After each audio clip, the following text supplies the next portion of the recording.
चलिए नमस्कार साथियों, आप सभी का स्वागत है आज के क्लास में। आज के क्लास में हम लोग बीपीएससी टीआरई 3 का टेस्ट पेपर आपका सेट नंबर 9 है, उसी के मैथ्स को लेकर आए हुए हैं। तो सभी लोग फटाफट जुड़ जाएंगे और और मैथ्स के डिस्कशन को देखेंगे, है ना। सभी लोग फटाफट जुड़ जाएंगे और अपने दोस्तों को भी शेयर कर देंगे। फटाफट सभी लोग जुड़ जाएंगे। तो आज के क्लास को हम स्टार्ट करेंगे भाई।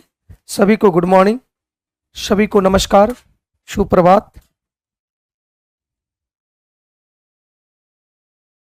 चलिए यहां पे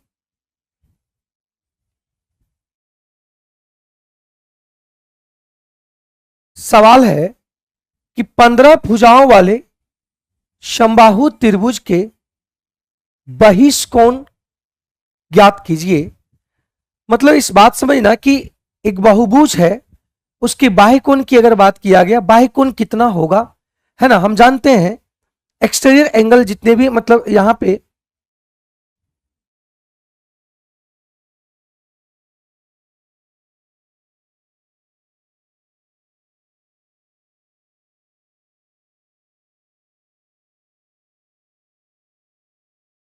पॉलीगॉन इसका होता है 360 डिग्री।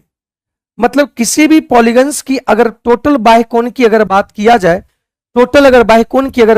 जाए, तो बाह्य कोण अगर होता है इसका 360 डिग्री। ठीक है, टोटल पॉलीगॉन्स जितना भी है, पॉलीगॉन्स मतलब 3 भुजा से अधिक जितने भी पॉलीगॉन्स है वो सारे जो है पॉलीगॉन्स होंगे, वो सारे जो होंगे, ठीक है, तो वो सारे आपके क्या होंगे, बाह्य कोण जो होंगे, वो टोटल बाह्य कोण को मिला दिया जाए तो वो 360 डिग्री होते हैं। लेकिन यहां बोला है कितना भुजा है, मतलब इच एक्सटीरियर एंगल चाहिए।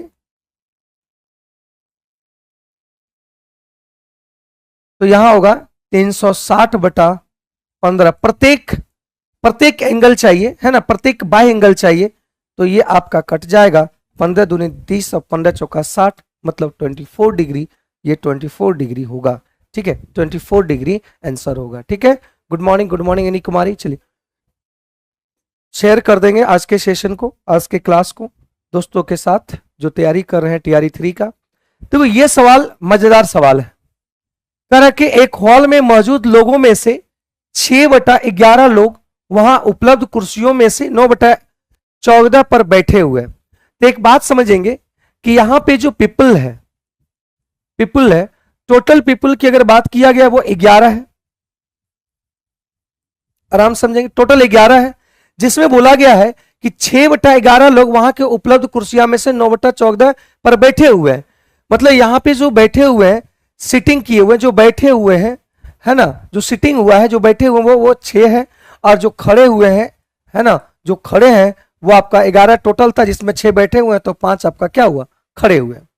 उसके बाद एक बात बोल रहा है कि कुर्सी की जो संख्या है ना, चेयर जो है, चेयर वहां पे 9/14 है, मतलब ये 14 है, टोटल 14 है, और 9 पर बैठे हुए हैं, 9 पर क्या हुआ है, बैठे हुए हैं, जो बचा हुआ खाली है वो 5 आपका खड़े होंगे। अब एक बात समझेंगे, यहां पे बोला गया कि यदि 30 कुर्सियां खाली है, कितना कुर्सियां खाली है भाई, 30 कुर्सियां खाली है, 30 कुर्सी आपका खाली है ना, 30 कुर्सियां आपका खाली है। तो एक बात बताओ मेरे भाई कि यहां पे खाली, मतलब ये खड़े हैं, मतलब ये खाली है, तो यहां पे खड़े हैं, इसका मतलब ये भी खाली है, तो ये खाली है कितना, 30। तो यहां 5 बराबर 30, तो 1 गुना 6 करेंगे, तो यहां भी कितना आएगा भाई, 9 छक 54। अब एक बात समझेंगे, यहां पे कुर्सियां पर बैठे हुए व्यक्ति इतना है, और यहां पे बैठे व्यक्ति 6 बोल रखा है। मतलब इस बात को समझना कि पीपल 6 पीपल बैठे हुए हैं, और यहां पे 9, यहां पे टोटल देखा गया कि 54 पर बैठा हुआ व्यक्ति है। तो जितना व्यक्ति बैठा हुआ उतना ही व्यक्ति, मतलब कुर्सी भी खाली नहीं होगा, बैठा होगा। तो ये और ये दोनों बराबर होना चाहिए। बैठे वाला जो व्यक्ति बैठे हुए किस पे, कुर्सी पे, जितना व्यक्ति कुर्सी पे बैठे होंगे उतना कुर्सी आपका भरा होगा, जितना व्यक्ति बैठे होंगे उतना कुर्सी भरा होगा। तो बैठे हुए व्यक्ति और कुर्सी दोनों भरा होगा, तो दोनों बराबर करेंगे। तो यहाँ 9 गुना करेंगे, क्योंकि यहाँ पे 54 है, तो यहाँ भी 54 लाने के लिए 9 गुना करेंगे, तो यहाँ पे भी 9 गुना करेंगे। तो 9 पचे 45, मतलब 45 आपका जो है वो क्या है, खड़े हैं। 45 लोग आपके क्या है, खड़े हैं। B is the right answer, B इसका, ठीक है। ठीक है, बी इसका राइट आंसर है। राकेश कुमार का आ रहा है, एनी कुमारी का आ रहा है। चलिए बहुत बढ़िया। राजेश भाई आप कैसे 40 ला दिए भाई? ठीक है यहां से, ठीक है चलिए बहुत बढ़िया। आगे बढ़ते हैं अगले सवाल पे। यहां पे सवाल दे रखा है कि 7√3 सेंटीमीटर विकर्ण वाले घन को पिघलाकर घड़ा बनाने पर उसकी ऊंचाई कितनी होगी यदि घन की लंबाई, एक बात समझना, एक घन है, इस घन को क्या किया, पिघला दिया, और इसका जो विकर्ण है, विकर्ण की लंबाई दे रखा है, तो विकर्ण हम लोग के अनुसार इसका जो विकर्ण आता है वो a√3 आता है, लेकिन यहां क्वेश्चंस में बोल रखा है कि इसका विकर्ण ये दिया हुआ है, तो ये खत्म हो गया, a बराबर आ जाएगा 7। हम लोग के अनुसार फॉर्मूला में होता है विकर्ण a√3 और ये होता है आपका 7√3 दिया हुआ है, तो 3 कट गया, तो आंसर हो गया कितना, a बराबर 7। एक बात समझो कि घन को पिघलाकर घना बनाने पर, इसको जब पिघला दिया गया तो इसका जो वॉल्यूम होगा, है ना, वॉल्यूम ऑफ क्यूब, इसका अगर वॉल्यूम होगा 7 × 7 × 7 एक ही होता है। और इसको पिघला दिया, इसको पिघला दिया, है ना, पिघलाकर क्या बना दिया गया, घन बना दिया गया, है ना, घन बना दिया गया, घन बना दिया गया। और घन की लंबाई घन की भुजा के बराबर है, मतलब ये अगर 7 है भुजा तो ये लंबाई भी 7 होगा। उसके बाद चौड़ाई बोला है, इसका चौड़ाई बोला है 3.5, लेकिन इसका h पता नहीं है, तो इसका वॉल्यूम हो जाएगा 7 × 3.5 × h, यही होता है ना LBH, है ना, LBH वॉल्यूम किसका, घनाभ का। तो घन जितना पिघला कर ही घना बनाया गया, तो दोनों का आयतन बराबर होना चाहिए, दोनों का वॉल्यूम जो होना चाहिए मेरे भाई बराबर होगा। तो 7 से 7 कट गया, है ना, 7 × 5 = 35, 0.5 हो गया, तो ये आ जाएगा आपका कितना, 10, 70, 14 × 5 = 70, मतलब h बराबर आ जाएगा आपका ये 70/5, मतलब आंसर आ जाएगा 14 सेंटीमीटर आ जाएगा। B is the right answer, B सभी का आंसर आ रहा है ना। एनी कहा LBH होता है, सरिता यादव बी, एनी कुमारी बी, राजेश कुमार बी। चलिए बहुत बढ़िया, ठीक है। चलिए अगले सवाल को बताएंगे कि अगला सवाल का आंसर क्या आएगा मेरे दोस्त।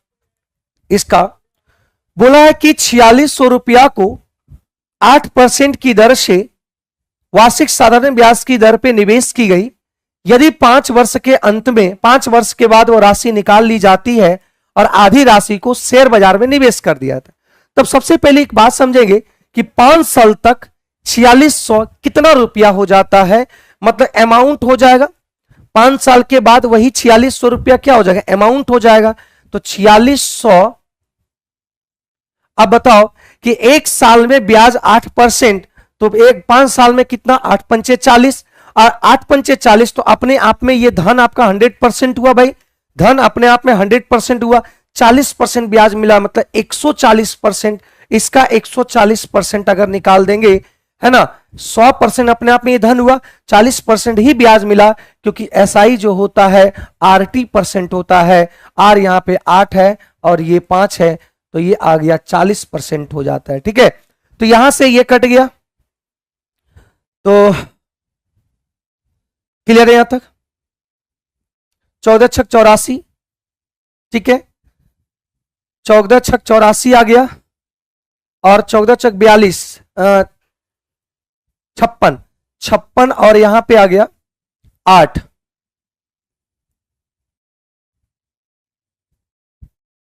एक मिनट,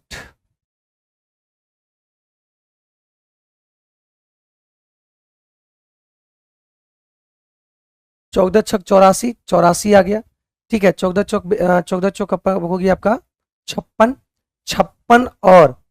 56 और ये आ गया आपका 8, 56 और 8 हो गया आपका 64, ठीक है। और ये 0 आ गया, ये आ गया आपका अमाउंट, ये आपका आ गया क्या, अमाउंट। उसके बाद क्या बोला है, वो आधी राशि को शेयर बाजार में निवेश कर देता है। तो आधी राशि को, इसका आधी राशि को वो क्या करता है, शेयर बाजार में निवेश कर देता है। तो ये आ जाएगा आपका, है ना, 64 होगा। ये आपका आ जाएगा 32-20, मतलब इतना राशि वो शेयर कर देता है और इतना राशि वो बचा लेता है, मतलब 32-20 इसका राइट आंसर होगा। B is the right answer, B इसका सही आंसर आएगा, बी इसका सही आंसर आएगा। ठीक है, 35 का आपका बी आ रहा है। चलिए बहुत बढ़िया, ठीक है, क्लियर है यहां तक। अगले सवाल को देखते हैं। करा किसी संख्या को 42 से विभाजित करने पर 13 शेष बचता है और उसी संख्या को 14 से विभाजित किया जाए तो शेषफल क्या आएगा। तो ये जो शेषफल, याद रखो, तो इसका ट्रिक है कि ये जो शेषफल है उसको 14 से डिवाइड कर दो, ये शेषफल है और इसी को विभाजित जो कर रहा है उसी से कर दो। तो यहां पे देखो एक बार में भी नहीं लगेगा, मतलब यहां पे रिमाइंडर आपका कितना बच जाएगा, 13। या दूसरे हिसाब से ये कर सकते हैं कि मान लेते हैं कि ये 42 आपका विभाजित किया गया, एक ही बार में विभाजित किया और एक ही बार में विभाजित किया है ना, भाज्य बराबर भाजक गुना भागफल होता है ना, तो ये 13, ये अगर हम जोड़ दिए मेरे भाई तो ये 55 आ गया। अब ये संख्या मान लेते हैं कि ये नंबर जो है 55 है, इसको 13 से डिवाइड करेंगे, है ना, इसको 13 से डिवाइड करेंगे। तो जब 13 से डिवाइड करेंगे, 13 तिया 39, 13 चौका 52,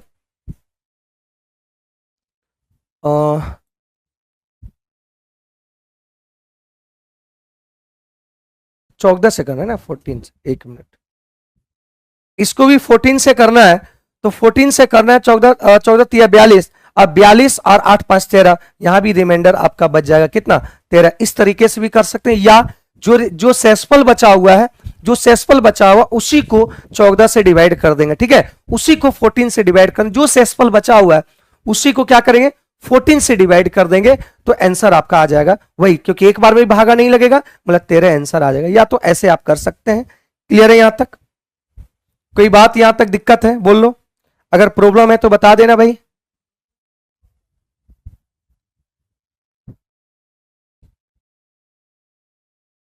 अब कह रहा कि एक दुकानदार एक उत्पाद को 819 रुपया में बेचकर उस पर 12.5% का लाभ कमाता है। 12.5% को हम क्या लिखते हैं, 12.5% को हम लिखते हैं 1/8। यहां 819 रुपया में बेचकर, मतलब ये आपका सेलिंग प्राइस हुआ कि नहीं, ये सेलिंग प्राइस हुआ। यहां पे 8 में से एक बेचा तो ये आपका 9 आ गया, 9 आपका सेलिंग प्राइस हुआ कि नहीं। अरे कोई वस्तु का दाम, ये जो नीचे वाला वो सीपी हुआ, अरे भाई कोई वस्तु का दाम 1/8 है, 8 मतलब सीपी, एक आपका मुनाफा हुआ, एक आपका लाभ हुआ। तो 8 पर कोई वस्तु लाया और एक अधिक पर बेच दिया तो 9 रुपया लाभ हुआ, 9 रुपया आपका एसपी हुआ, तो 9 बराबर इतना निकालना है। उस वस्तु का लागत मूल्य का आधा कितना होगा, तो इस वस्तु का आधा कितना होगा, तो आधा होगा 4, इसी का निकालना है 4। तो यहां गया 9 9 81, 9 इकाई 9, 4 इकाई 4, 9 चौक 32, ये आंसर आ गया 32। 300 है ना, 324 देख लो फिर से, 9 9 81, 1 4 इकाई 4, 9 चौक 36, ये आ गया 64, 364। B is the right answer, B इसका सही आंसर होगा, है ना, बी इसका सही आंसर होगा। क्लियर है यहां तक? 37 का बी। चलिए बहुत बढ़िया, सभी लोग का आंसर आ रहा है। चलिए एमडी नूर, सरिता, राजेश, एनी, राजेश भाई, सभी का आंसर आ रहा है। आयुष, सीआर, आयुष का कौन सा सीआर है भाई? इसका सॉल्यूशन करना है, इसका सरलीकरण करना है 4। अब बताओ यहां पे कोई भी, अगर कोई भी माइनस में यहां पे अगर लगा होता है पावर में, इसका मतलब होता है ये 1/a। तो यहां पे इसका मतलब हुआ कि 4 पर पावर स्क्वायर ये हुआ, 81 का रूट आ जाएगा 9 और रूट 25 का आ जाएगा 5। अब इसको अगर गुणा में चेंज करेंगे तो ये पलट जाएगा, तो 4 चौक 16/1 प्लस 9 5 13 उधर लिख देते हैं, तो 6 चौक 16 चौका 64 और प्लस 13 कर देते हैं, तो ये आंसर आ जाएगा, सॉरी 9 5 14 होता है 14, तो ये आ जाएगा कितना, 78 इज द राइट आंसर। सी इसका सही आंसर है, सी इसका सही आंसर है। क्लियर है? सी इसका सही आंसर है। सभी का आंसर आ रहा है मेरे दोस्त, 78 राजेश भाई का 80। ठीक है, बहुत बढ़िया भाई, बहुत बढ़िया। आगे बढ़ते हैं अगले सवाल पे कह रखा है कि इसको समझने की कोशिश करेंगे थोड़ा सा। कह रहा है कि एक थैले में 12, 13, 11 के अनुपात में भिन्न प्रकार के पुराने सिक्के रखे हुए, मतलब यहां पे संख्या रखे हुए सिक्के का, और ये 12, 13 और 11, आज जो पुराने सिक्के रखे हुए जिनका मूल्य क्रमशः 3 रुपया का है, 4 रुपया और 5 रुपया का रखे हुए।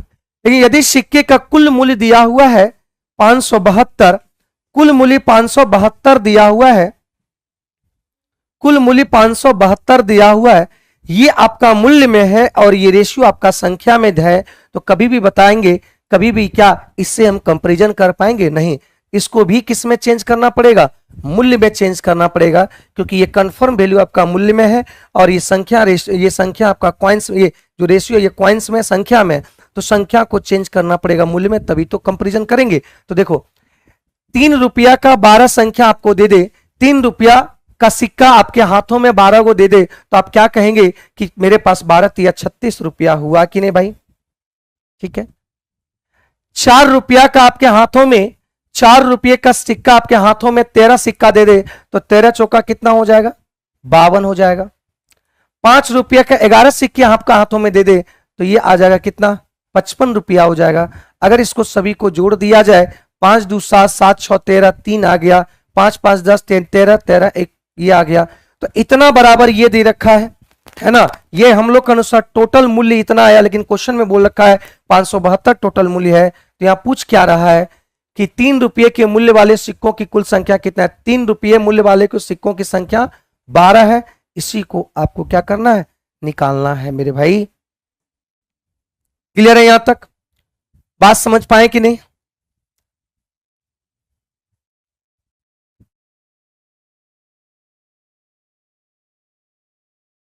कितना बार में कट जाएगा हमको लगता है?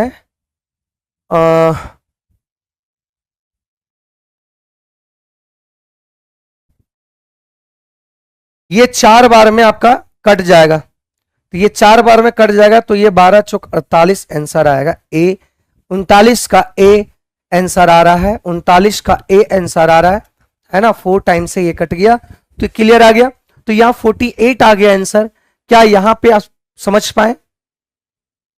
ये अब जीएस का सवाल है ना, ये जीएस का सवाल है।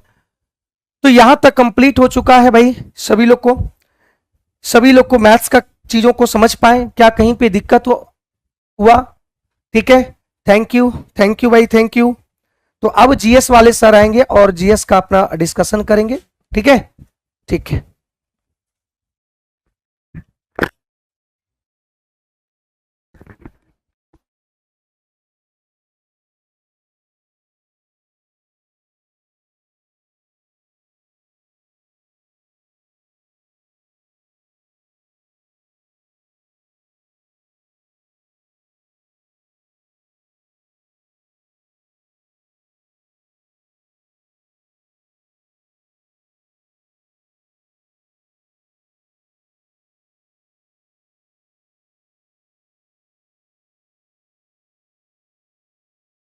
Good morning students.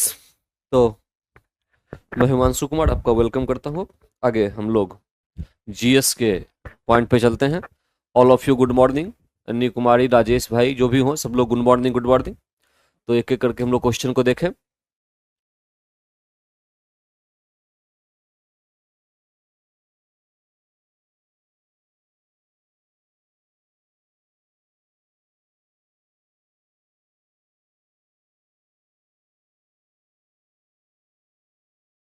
ठीक, तो सबसे पहले हम लोग क्वेश्चन नंबर फर्स्ट की ओर चलते हैं। जो फर्स्ट क्वेश्चन है इसकी ओर चलते हैं।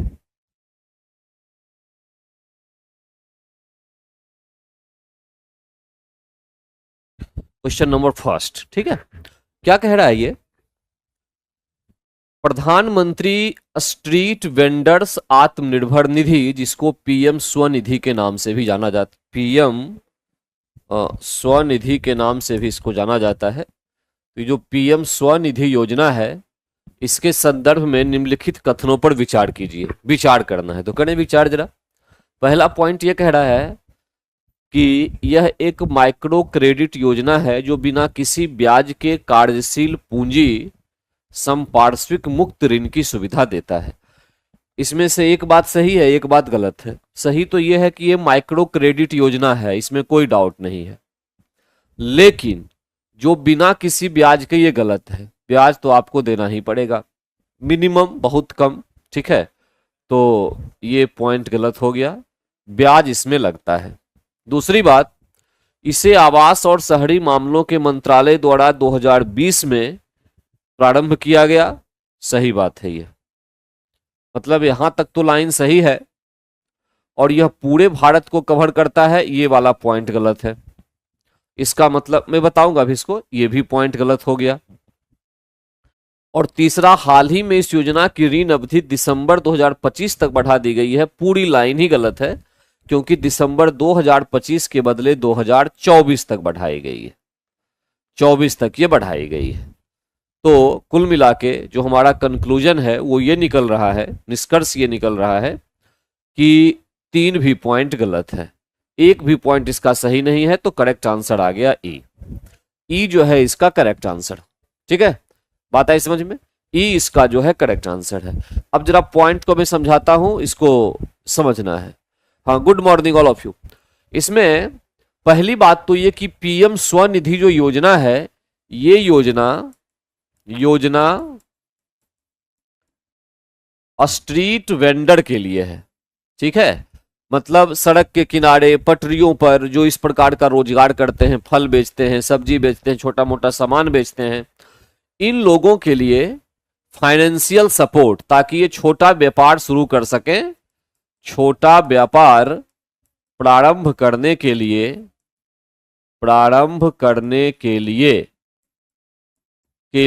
वित्तीय समर्थन इस योजना का मुख्य उद्देश्य है। 10,000 से लेके 50,000 तक का लोन इसमें मिलता है, 50,000 तक ये आपको इशू हो सकता है। दूसरी बात तो ये हो गई, इस पे आपको ब्याज देना पड़ेगा मिनिमम। आपने ब्याज दिया, आपकी राशि ये बढ़ जाएगी, जैसे और सब में होता है वैसे इसमें भी होता है। ठीक है, और ये 2020 जून से शुरू की गई थी, ये सही है। आवास और शहरी मामलों के मंत्रालय द्वारा शुरू की गई थी, और पूरे भारत को कवर करने का ये जो लाइन है ये गलत है। गलत इस मायने में है कि 2014 में सेंट्रल गवर्नमेंट ने, केंद्र सरकार ने स्ट्रीट वेंडर एक्ट 2014 पास किया था, संसद से अधिनियम आया था। इस अधिनियम के तहत जो लोग आएंगे जिस राज्य में या केंद्र शासित प्रदेश में, केवल वही इस योजना का लाभ उठा सकते हैं। इसका मतलब मैं ये बताना चाहता हूं कि बहुत सारे राज्य ऐसे हैं जिन्होंने अपने अपने लेवल पर इस प्रकार के वेंडर एक्ट बनाए हैं, तो उन राज्यों को इससे कोई लाभ नहीं मिलेगा, उन राज्यों के रेहड़ी पटरियों वालों को लाभ नहीं मिलेगा। हैं, जो राज्य के इसके अंतर्गत आएंगे, जिनमें कोई अपना नहीं है, उसके सारे इसके तहत आ जाएंगे। कुछ राज्य जैसे मेघालय वगैरह को इसमें लाया गया है, वो अलग चीज है, लेकिन जनरली ऐसा होता है। तो इस एक्ट के तहत आने वाले वेंडर्स ही केवल इसके अकॉर्डिंग आ पाएंगे।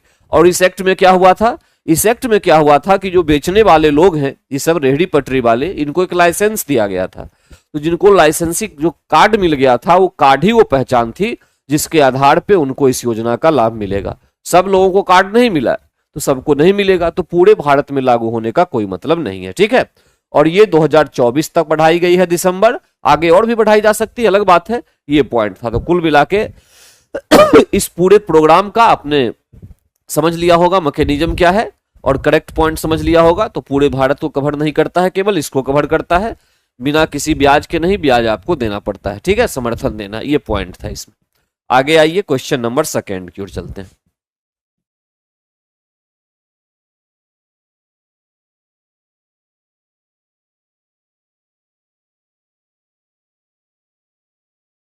क्वेश्चन नंबर 2 जो है, भारतीय अंतरिक्ष नीति 2023, ये केंद्र सरकार के द्वारा जो योजना लाई गई है, इंडियन स्पेस पॉलिसी 2023, इसके कुछ महत्वपूर्ण बिंदु ये हैं।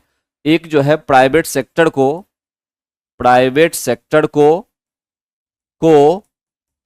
अंतरिक्ष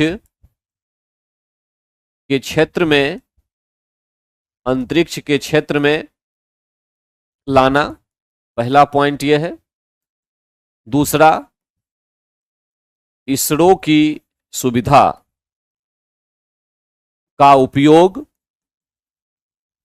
उपयोग ये निजी क्षेत्र करेगा।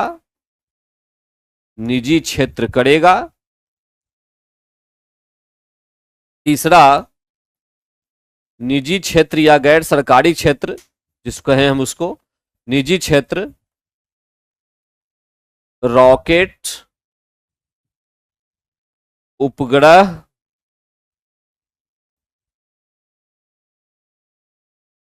आदि के निर्माण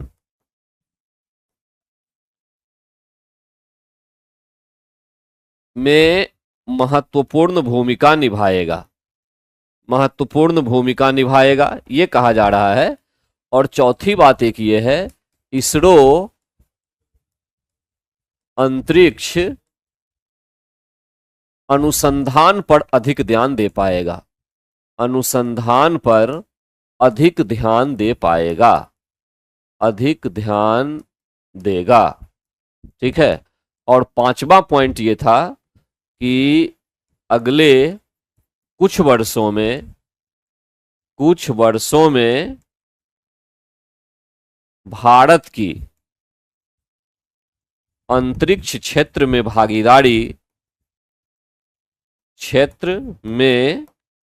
भागीदारी विश्व स्तर पर 2% से 10% करना, ये एक्चुअली में फोकस उद्देश्य था। ठीक, छोटी सी बात मैं बता दूं, दुनिया के जितने भी स्पेस एजेंसी हैं जो काफी इंपॉर्टेंट है, जैसे नासा वगैरह हो गई, तो उसमें से प्राइवेट सेक्टर काफी अहम रोल करते हैं। आधे से ज्यादा काम प्राइवेट सेक्टर कर देता है उसका। तो उस कंडीशन में कौन से सेट से, सेट नंबर 9 है ये जिज्ञांसु, सेट नंबर ये 9 है। ठीक है, 9। तो वो नासा वाले प्राइवेट का यूज करते हैं, और नासा अपना क्या करता है, रिसर्च अधिक करता है। इसीलिए रिसर्च करने के कारण से सबसे आगे की एजेंसी बना हुआ है वो। सारे मॉडर्न फैसिलिटीज वही देता है दुनिया को, है ना। अंतरिक्ष के बारे में सबसे पहले कोई और नई जानकारी वहीं से आती है। क्यों? क्योंकि रिसर्च अधिक करता है वो।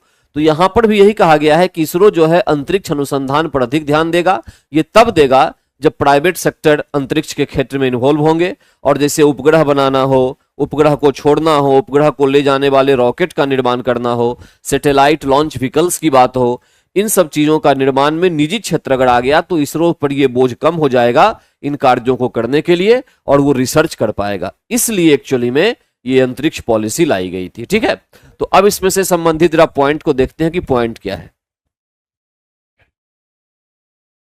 हीरा आज कब से होता है? 9:15 से होता है हीरा, ध्यान रखिए 9:15 से होता है। हाँ, 6 to 8, 9 to 10 सबके लिए है ये। ठीक है, सबके लिए है ये। ओके, अब समझिए पॉइंट नंबर फर्स्ट, नीति गैर सरकारी संस्थाओं को स्वामित्व वाली खरीदी गई, पट्टे पर ली गई उपग्रह प्रणालियों के माध्यम से राष्ट्रीय और अंतर्राष्ट्रीय अंतरिक्ष आधारित संचार सेवाओं की पेशकश करने की अनुमति देती है। बिल्कुल सही बात है, ये पॉइंट सही है, पेशकश करने की अनुमति देती है। निजी क्षेत्र को ही तो इन्वॉल्व करना है, बेसिक पॉइंट यही है इसमें भारतीय अंतरिक्ष नीति का। यह गैर सरकारी संस्थाओं को क्षुद्र ग्रह, एस्ट्रॉयड्स कहते हैं इसको, एस्ट्रॉयड्स संसाधन या अंतरिक्ष संसाधन की व्यावसायिक वसूली में संलग्न होने की अनुमति नहीं देती है, अनुमति देती है। जो प्राइवेट सेक्टर इन्वॉल्व जब इसमें होगा, अपना पैसा लगाएगा तो पैसा निकालेगा भी, तो ये तो वसूली का अधिकार भी है, लिमिटेड है, सरकार तय करेगी उसको कैसे वसूलना है। यहां नहीं लिखा हुआ है, इसका मतलब गलत है ये। ठीक है, सही नहीं है, वसूलने का अधिकार है उसको। अंतरिक्ष गतिविधियों जैसे अंतरिक्ष वस्तुओं की स्थापना और संचालन के लिए केवल गैर सरकारी संस्थाओं को प्राधिकरण प्रदान करेगा, ये गलत है। केवल शब्द नहीं होना चाहिए, मतलब निजी क्षेत्र ये सारा काम करेंगे, इसका मतलब ये नहीं है कि इसरो कुछ कर ही नहीं सकती, वो चाहेगी तो वो भी कर लेगी। तो केवल शब्द अगर नहीं इसमें आता तो ये लाइन सही था। केबल आने से लाइन, ये गलत हो गया। तो कुल मिला के सेंटेंस फर्स्ट एक ही सही है, करेक्ट आंसर है ए। तो करेक्ट आंसर सेकंड का हुआ ए, ठीक है, करेक्ट आंसर सेकंड का हमारे पास आता है ए। ये पॉइंट नहीं होना चाहिए और ये केबल नहीं होना चाहिए। आगे रिवीजन करेंगे, देख लेंगे इसको। क्वेश्चन नंबर 3 पे आते हैं। प्रोजेक्ट 75I के संबंध में निम्नलिखित में से कौन सा कथन सत्य है? इससे पहले भी आप प्रोजेक्ट के बारे में जाने होंगे कि प्रोजेक्ट 75 बहुत पहले भी आया था एक, ठीक है। अब ये प्रोजेक्ट 75I है, आई का मतलब यहां इंडिया से होता है, ध्यान दीजिएगा, ठीक है। प्रोजेक्ट 75 में क्या था कि नेवी के लिए स्कॉर्पियन क्लास की 6 सबमरीन यानी पनडुब्बी का निर्माण करना था, ठीक है। ये निर्माण ये था एक्चुअली में इसका प्रोजेक्ट 75 का, ठीक। अब 75 आया है, ये इससे एक कदम आगे है, एडवांस फॉर्म है। 75 में इंडिया केवल जुड़ा है आई। इसके तहत भी नेवी के लिए पनडुब्बी का निर्माण ही होगा, ठीक है। एयर फ्री सिस्टम मतलब उस पनडुब्बी को हवा की जरूरत कहीं नहीं पड़ेगी, बिना एयर सिस्टम के, और कुछ उसमें कॉम्प्लेक्स सिस्टम है उसकी सहायता से इस प्रकार के पनडुब्बी मतलब मॉडर्न जो है बेसिकली सबमरीन का निर्माण किया जाएगा, इससे आधुनिक होगा। ये 75 है। तो कुल मिला के नेवी के लिए एयर फ्री सिस्टम का जो है सबमरीन का निर्माण करना है, सबमरीन कुल मिला के कंक्लूजन ही का निर्माण, तो ये उसी से संबंधित है, ठीक है, ध्यान रखिएगा, ये उसी से संबंधित है, ठीक। कौन सब्जेक्ट है ये? जीएस समान अध्ययन है सद्दाम हुसैन साहब, ये जीएस समान अध्ययन कॉमन पेपर है, ठीक है, जीएस का। तो ये कार्यक्रम भारतीय नौसेना द्वारा शुरू किया गया, सही बात है, और परियोजना के नाम में आई भारत को प्रदर्शित करता है, ये भी सही बात है।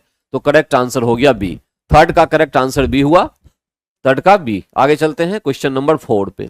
निम्नलिखित में से किसे हाल ही में फेमिना मिस इंडिया 2023 का विजेता घोषित किया गया है? ये मणिपुर में हुआ था, इम्फाल में, ठीक है।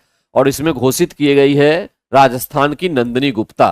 2023 में हुआ फेमिना मिस इंडिया, नंदिनी गुप्ता को घोषित किया गया है, ठीक है। ये 4 नंबर। आगे क्वेश्चन नंबर 5 पे आते हैं, एक सेकंड रुकिए।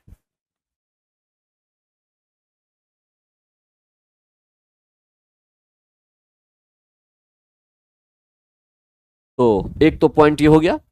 अब आइए 5 पे। शांति के लिए नोबेल पुरस्कार 2023 के संदर्भ में निम्नलिखित कथनों पर विचार कीजिए। पीस का नोबेल पुरस्कार 2023 जो आया है, ये ईरानी कार्यकर्ता नरगेस मोहम्मदी को 2023 में शांति के लिए नोबेल पुरस्कार से सम्मानित किया गया, सही बात है। उन्हें 23 PNB freedom to write award और 23 UNESCO Guillermo Cano World Freedom पुरस्कार भी मिला है, दोनों ये सही है, ये भी मिला है। तो इस मिला के कुल मिला के करेक्ट आंसर क्या हो गया? 1 और 2 दोनों सी करेक्ट आंसर है। 5th का करेक्ट आंसर आपके पास क्या है? सी है, ठीक है, 5th का करेक्ट आंसर सी है। अच्छा, एक बात और ध्यान रखिए, यहां नोबेल पुरस्कार में एक साहित्य का पूछेगा, साहित्य, तो जॉन फॉसे ये नॉर्वे के साहित्यकार हैं, नॉर्वे के साहित्यकार हैं, इनको जो है नोबेल प्राइज 2023 का मिला हुआ है, ठीक है। इसमें से नोबेल प्राइज अल्फ्रेड नोबेल की स्मृति में मिलता है। अल्फ्रेड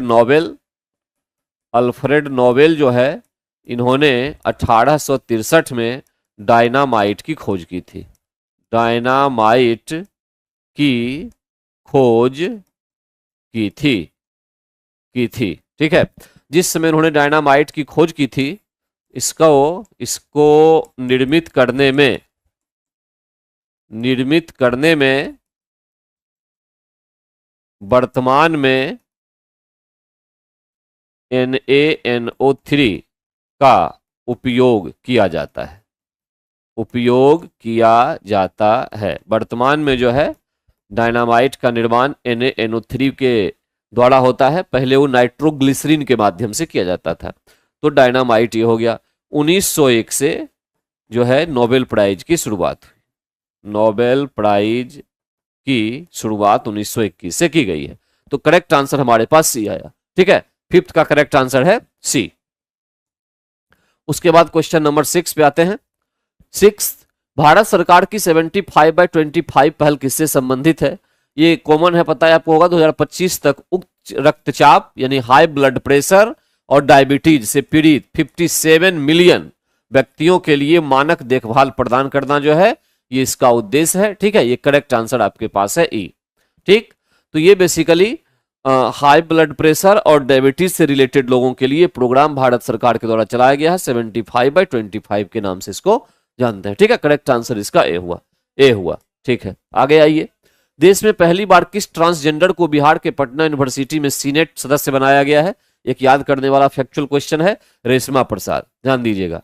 रेशमा प्रसाद जो है इनको जो है बनाया गया है पटना यूनिवर्सिटी में सीनेट का सदस्य। ठीक है, ये ध्यान रखिएगा। तो करेक्ट आंसर 7 का आपके पास बी आया। 7 का करेक्ट आंसर आपके पास आया बी, बिल्कुल सही है सबका। 7 का बी। 8 पे आइए। अगस्त 2023 में WHO द्वारा किस देश को ट्रैकोमा मुक्त घोषित किया गया है? करेक्ट आंसर क्या है? इराक। करेक्ट आंसर जो है वो है इराक।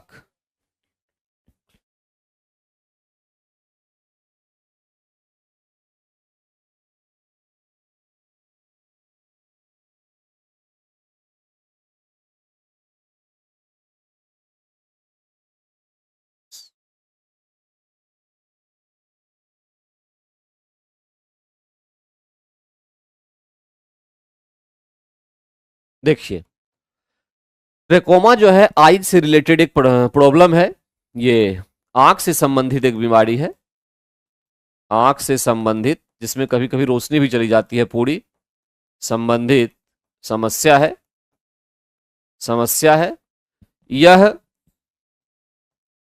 एक विशेष प्रकार के जीवाणु से फैलता है, एक विशेष प्रकार के जीवाणु यानी बैक्टीरिया से फैलता है और उस बैक्टीरिया का नाम क्या है? बैक्टीरिया का नाम याद रखिएगा, क्लेमीडिया ट्रेकोमेटिक्स है। ये ट्रेकोमेटिक्स, क्लेमीडिया ट्रेकोमेटिक्स नाम का बैक्टीरिया है। इस बैक्टीरिया से ये जो है ट्रेकोमा नाम की बीमारी फैलती है। ये इंपॉर्टेंट है, इसको याद रखना है। ठीक है, तभी हाल फिलहाल इराक जो है उसको इससे मुक्त घोषित किया है वर्ल्ड हेल्थ ऑर्गेनाइजेशन ने।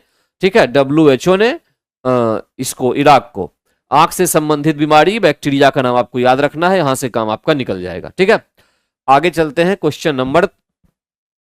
उसके बाद ये 24 अप्रैल से जो ये एक बैच स्टार्ट था, इसके बारे में कई बार मैं बता चुका हूं आपको। NCERT और SCERT पर आधारित था। ठीक है, 499 इसकी फीस है और आप इसको परचेज कर सकते हैं क्योंकि फास्ट ट्रैक रिवीजन के लिए काफी इंपॉर्टेंट बैच होता है। आगे आइए, क्वेश्चन नंबर 9 में आते हैं। इनमें से किसने अप्रैल 1930 में नमक कानून तोड़ने के लिए तंजौर तट पर एक अभियान संगठित किया था? देखिए, 1930 की बात है ये, 1930। ठीक है, इसमें नमक कानून को तोड़ने की बात हो रही है। ये 1930 का नमक कानून आपको पता होगा, जो चलाया गया था महात्मा गांधी के नेतृत्व में। तो जो महात्मा गांधी के नेतृत्व में चला था, गांधी के नेतृत्व में, ठीक, नेतृत्व में साबरमती से दांडी के बीच चला था। यहां तक तो कोई कंफ्यूजन नहीं है। ठीक है, इसमें 78 अनुयायी थे,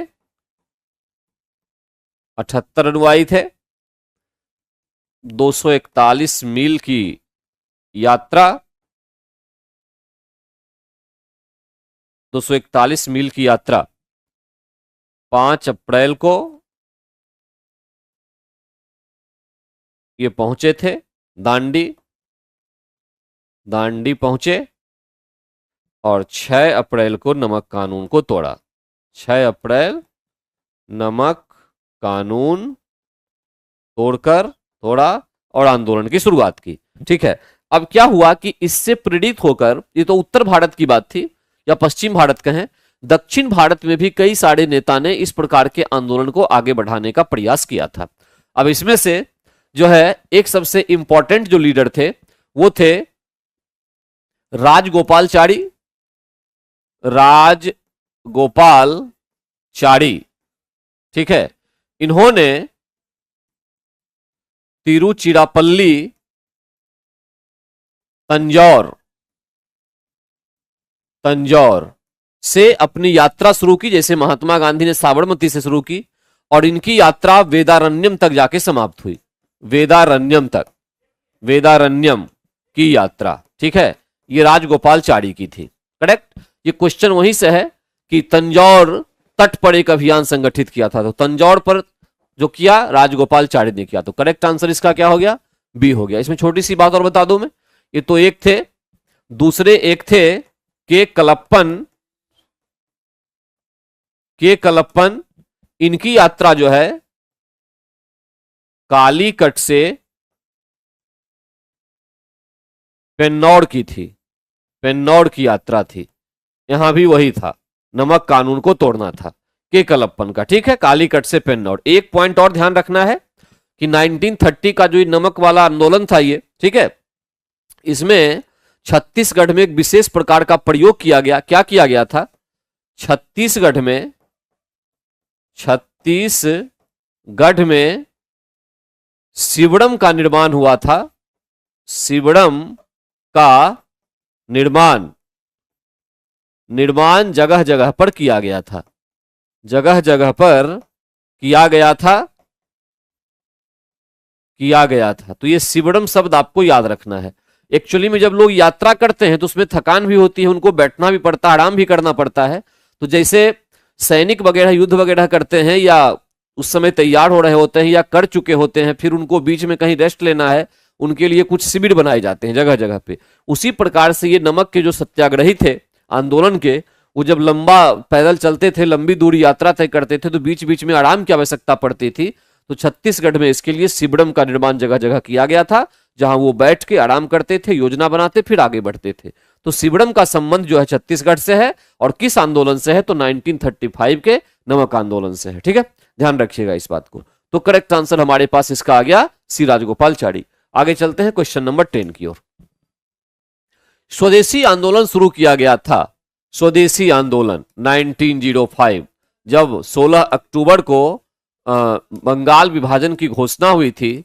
बंगाल विभाजन है ना, इसी के विरोध में ये स्वदेशी आंदोलन की शुरुआत हुई थी। ठीक है, ये 1905 का जो बनारस अधिवेशन था, बनारस अधिवेशन जिसकी अध्यक्षता गोपाल कृष्ण गोखले ने की थी, इस बनारस अधिवेशन से इसकी शुरुआत की गई थी स्वदेशी आंदोलन की।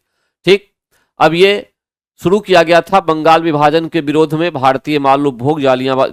सिंपल क्वेश्चन का आंसर तो ये निकल गया कि बंगाल विभाजन के विरोध में स्वदेशी आंदोलन शुरू किया गया था। ठीक है, करेक्ट आंसर ये है।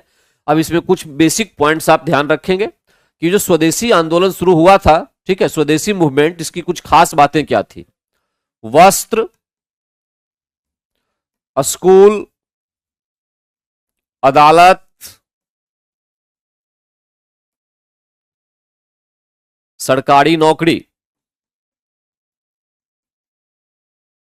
का बहिष्कार। ध्यान रखिएगा, इतने चीजें थी जिसका बहिष्कार था, केवल वस्त्र बहिष्कार नहीं था, इतनी चीजों को बहिष्कार करने की बात हुई थी। ठीक है, दूसरा पॉइंट ये, स्वदेश बांधव समिति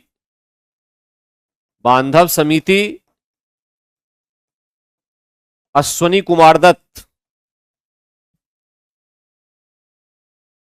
द्वारा स्थापित ने महत्वपूर्ण भूमिका निभाई थी। इसमें महत्वपूर्ण भूमिका निभाई, याद रखना है, निभाई। तीसरा, सर्वप्रथम पहली बार आंदोलन में महिलाओं की भागीदारी हुई, महिलाओं की भागीदारी हुई। मोस्ट इंपॉर्टेंट पॉइंट है ये। भारत के सभी आंदोलनों में सबसे पहला वो कौन सा आंदोलन था जहां महिलाओं की भागीदारी शुरू हुई थी? तो वो था स्वदेशी आंदोलन, ध्यान रखिएगा। चौथा, इस आंदोलन ने आत्मनिर्भरता एवं आत्मशक्ति का पाठ भारतीयों को पढ़ाया। भारतीयों को पढ़ाया। जो पॉइंट में लिख रहा हूं एग्जाम का क्वेश्चन पॉइंट है, ध्यान रखना है इस बात को, ठीक है। स्वदेश बांधव समिति किसकी थी? तो अश्विनी कुमार दत्त। एक तो क्वेश्चन नहीं रह सकता है। इसने महत्वपूर्ण भूमिका निभाई। सर्वप्रथम आंदोलन में महिलाओं की भागीदारी हुई। सबसे बड़ी बात यह थी कि स्वदेशी आंदोलन में पहली बार भारत की जनता को समझाने का प्रयास किया गया आंदोलन के माध्यम से कि हम लोग अगर आत्मनिर्भर बनेंगे तभी हम लोग मजबूत हो पाएंगे, अंग्रेजों को भगा पाएंगे, है ना। तो सारा कुछ को त्याग करो विदेशी चीजों का और खुद सब कुछ बनाओ। ये आत्मनिर्भरता की बात तभी की गई थी, आज भी आत्मनिर्भरता की बात हो रही है, ठीक है। तो ध्यान रखिएगा इसको। और ये आत्मशक्ति का पाठ पढ़ाने का काम किया था कि हमारे अंदर शक्ति है कि हम इस कार्य को कर सकते हैं। इतने पॉइंट्स थे स्वदेशी आंदोलन के जो आपको याद रखना है ताकि यहां से क्वेश्चन आपका निकल सकता है, ठीक है। इतने पॉइंट्स आपको याद रखने हैं। आगे चलते हैं क्वेश्चन नंबर 11 पर। होम रूल आंदोलन भारत के स्वतंत्रता संग्राम के एक नए चरण के आरंभ का द्योतक था, क्योंकि इसने देश के सामने स्वशासन की एक ठोस योजना रखी, ठीक है। आंदोलन का नेतृत्व गांधी जी के हाथ में आ गया। ये तो गलत है। इसने आदिवासियों द्रविड़ियों की ये भी गलत है। एक पॉइंट सही इसका है ए। करेक्ट आंसर इसका हुआ ए, 11 का ए, ठीक है। होम रूल आंदोलन की शुरुआत 1916 से मानी जाती है। दो व्यक्ति की प्रमुख भूमिका इसमें मानी जाती है। एक तो थे बाल गंगाधर तिलक, बाल गंगाधर तिलक, जिनका क्षेत्र मुख्य रूप से मुंबई या बंबई उस समय, पुणे, कर्नाटक, उत्तरी कर्नाटक था एक्चुअली में, उत्तरी कर्नाटक तथा मध्य प्रांत का कुछ हिस्सा, मध्य प्रांत का कुछ हिस्सा, ये था बाल गंगाधर तिलक के क्षेत्र में। मैं इतना पॉइंट इसीलिए लिख रहा हूं क्योंकि मुंबई और पुणे कॉमनली पता होता है। कभी क्वेश्चन में ये कर्नाटक वगैरह दे दे तो आपको लगेगा आंसर गलत हो गया, लेकिन नहीं, ये भी इनके हित में था। और शेष भारत जो था वो एनी बेसेंट के पास था। एनी बेसेंट, ये था शेष भारत, ठीक है। ये दो पॉइंट आप याद रखेंगे। अब बाल गंगाधर तिलक के द्वारा मराठा और केसरी दो समाचार पत्र का प्रकाशन किया गया, जिसके माध्यम से पत्रिका का इस आंदोलन का प्रचार प्रसार किया गया। एनी बेसेंट के द्वारा जो पत्रिका चली थी दो, कॉमनवेल्थ और न्यू इंडिया, न्यू इंडिया, इसके माध्यम से एनी बेसेंट ने पूरे भारत में इसको प्रचारित करने का प्रयास किया। मद्रास में इसका सेंटर बनाया गया था और फिर धीरे धीरे करके पूरे भारत में इसका प्रचार प्रसार हुआ। यह होम रूल आंदोलन का जो सेंट्रल पॉइंट था वो था सरकार के अंदर, यानी ब्रिटिश सरकार के अंदर रहते हुए स्वशासन। स्वशासन, तो अब इस स्वशासन के अंदर क्या क्या पॉइंट थे? अब जो पॉइंट में लिख रहा हूं ये की पॉइंट है जो क्वेश्चन आने की संभावना। धार्मिक स्वतंत्रता, धार्मिक स्वतंत्रता, राष्ट्रीय शिक्षा, सामाजिक एवं राजनीतिक सुधार, राजनीतिक सुधार, ये कुछ जो मुद्दे थे ये होम रूल आंदोलन के महत्वपूर्ण मुद्दे थे। ये की पॉइंट है, इसको ध्यान में रखना है, ठीक है, इसको ध्यान में रखना है। राष्ट्रीय शिक्षा, सामाजिक एवं राजनीतिक सुधार, ये सबसे इंपॉर्टेंट पॉइंट थे, ठीक। अब उसके बाद इस आंदोलन ने इस आंदोलन ने लखनऊ समझौता में महत्वपूर्ण भूमिका निभाई थी। जो कांग्रेस और मुस्लिम लीग के बीच हुआ था, महत्वपूर्ण भूमिका निभाई, ये भी एक इंपॉर्टेंट पॉइंट है। ठीक है, ध्यान रखिएगा, ये बहुत ही महत्वपूर्ण है, क्योंकि मुस्लिम लीग और जो कांग्रेस के बीच लखनऊ समझौता हुआ था, इस समझौते के बाद जो है वो भारत के मूवमेंट की जो आंदोलन था उसकी पूरी दिशा बदल गई थी। ठीक है, तो ये बहुत महत्वपूर्ण है। और इसमें सबसे इंपॉर्टेंट, इस आंदोलन ने जुझारू राष्ट्रवाद या वादियों की एक फौज देश में खड़ी कर दी थी।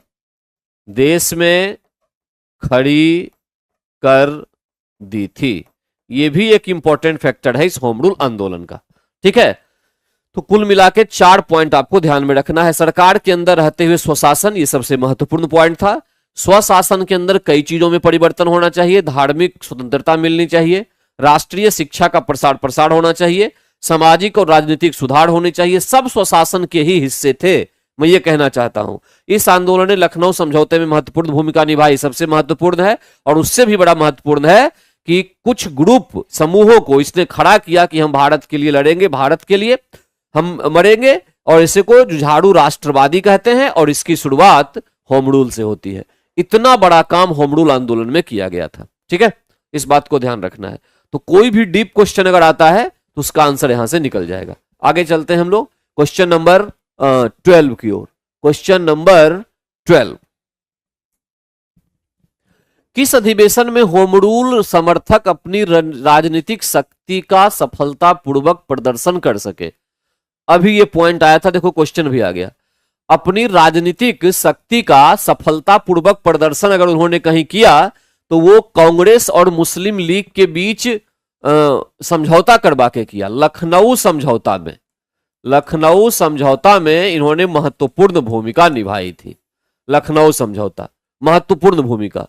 तो कांग्रेस का 1916 के लखनऊ समझौता इसमें करेक्ट आंसर होना है, जिसमें कि इन्होंने सबसे महत्वपूर्ण भूमिका निभाई थी। ठीक है, अब ये लखनऊ समझौता 2 लोगों के बीच हुआ था। एक तो हुआ था नरमपंथी एवं गरमपंथी के बीच। ठीक है, 9 साल से जो बाहर निकाल दिया गया था गरमपंथियों को, उनको शामिल किया गया। और एक हुआ था कांग्रेस एवं मुस्लिम लीग के बीच, है ना, मुस्लिम लीग के बीच। और ये समझौता था क्या एक्चुअली में? समझौता ये था कि संवैधानिक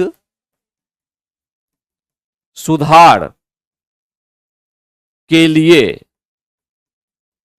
दोनों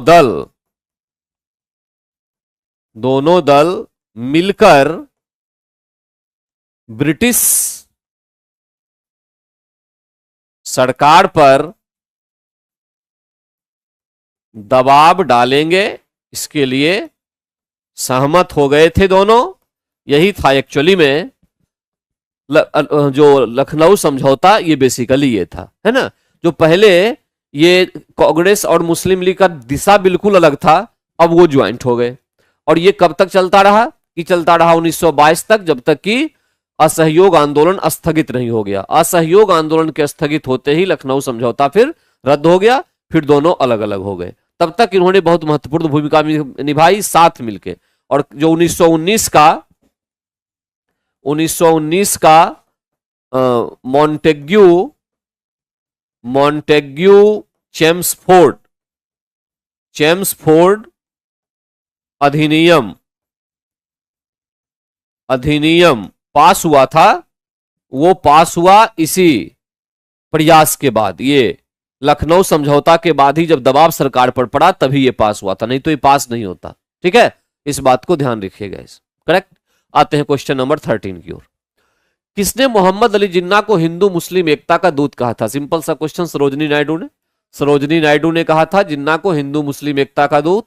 सरोजनी नायडू 1925 में कांग्रेस की प्रथम भारतीय महिला अध्यक्ष चुनी गई थी। अध्यक्ष चुनी गई थी कहां? कानपुर अधिवेशन में।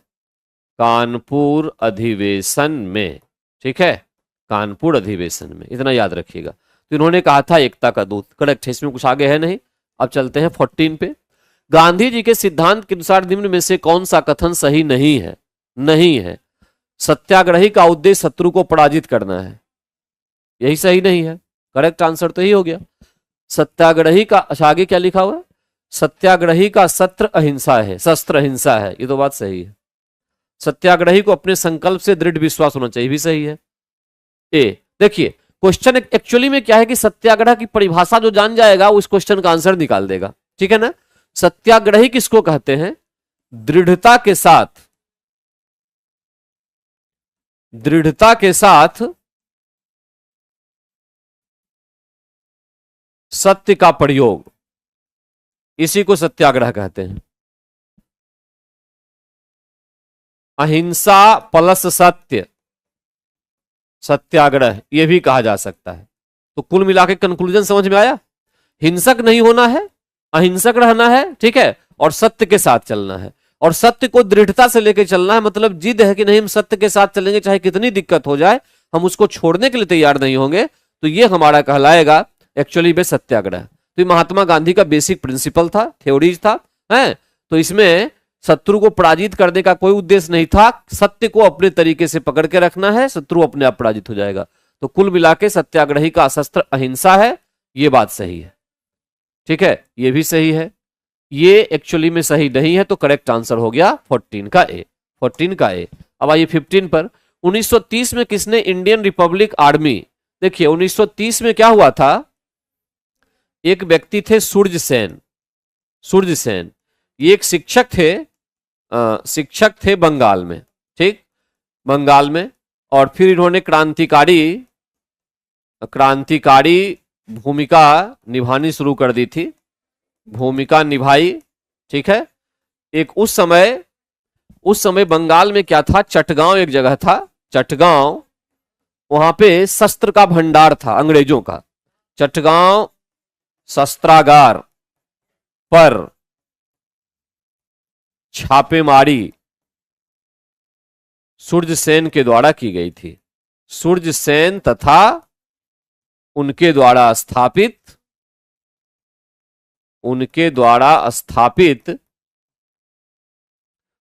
आर्मी के द्वारा की गई थी। हालांकि उनको हथियार वगैरह तो नहीं मिले थे, लेकिन और जो फैसिलिटी थी, टेलीफोन का तार वगैरह था, उसको उन्होंने काट दिया था, लाइट जो थी वो कट गई थी, इस तरह की चीजों को काट दिया था, है ना। तो इसका करेक्ट आंसर है सूर्यसेन। चटगांव शस्त्रागार का संबंध किससे? सूर्यसेन से। 1930 में उन्होंने इंडियन रिपब्लिकन आर्मी की स्थापना की थी। उन्होंने बहुत सारे लोगों का समूह बनाया था, ग्रुप बनाया था। तो 15 का करेक्ट आंसर होगा सी। 15 का करेक्ट आंसर आपके पास आ गया सी। गुड़िया सिंह, गुड मॉर्निंग गुड़िया।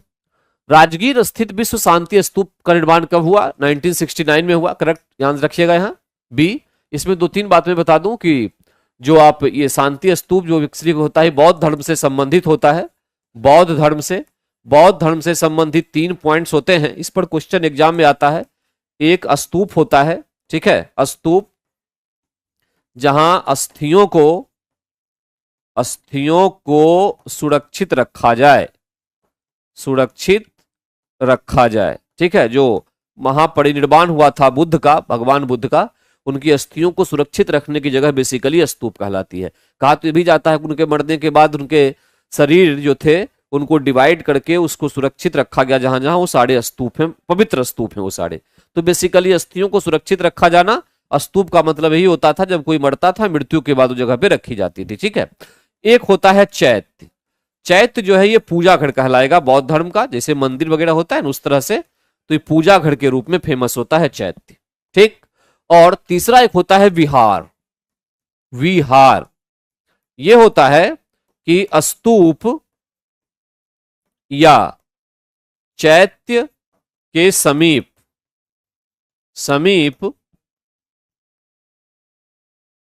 भिक्षुओं के विश्राम करने